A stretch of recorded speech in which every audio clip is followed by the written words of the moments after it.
he went out there, right? And he did research on the ground.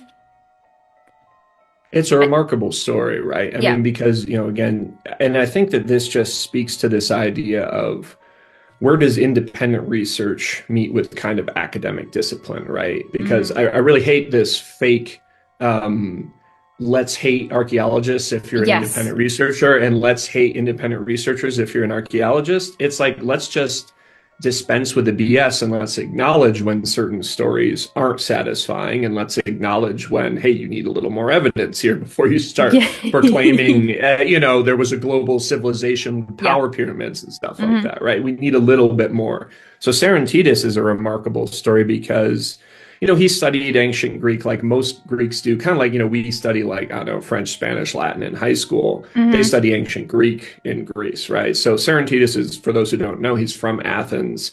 He was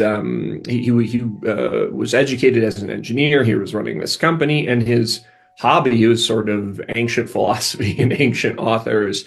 And Plato and Atlantis is not the only thing he covered, right? He's done research about trying to pin down the date of the Trojan War, for example, in the Iliad by looking at the astronomical events that are mentioned in the story, and then trying to go back and look at real, astronomical data, try and pin it down. So George got into this whole thing with Plato, and being an engineer, he's like a super logical guy, right?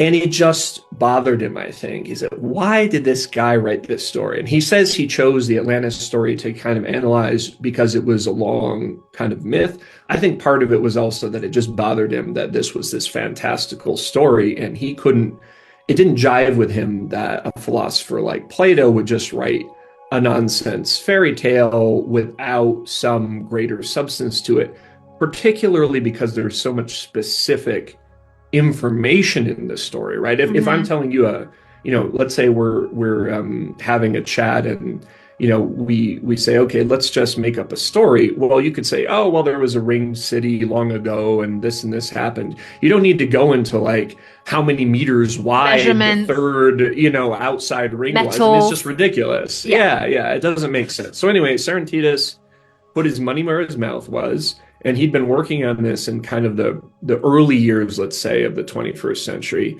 He basically created an expedition on his own Hmm. in Mauritania, hired a local team, went out to the Rashad in 2008, not just to scope it out. He had altimeters and he had like scientific equipment, GPS things. He had all this gear, Yeah. and he went out there and he kind of mapped the whole thing out to say, okay, look, this kind of looks similar.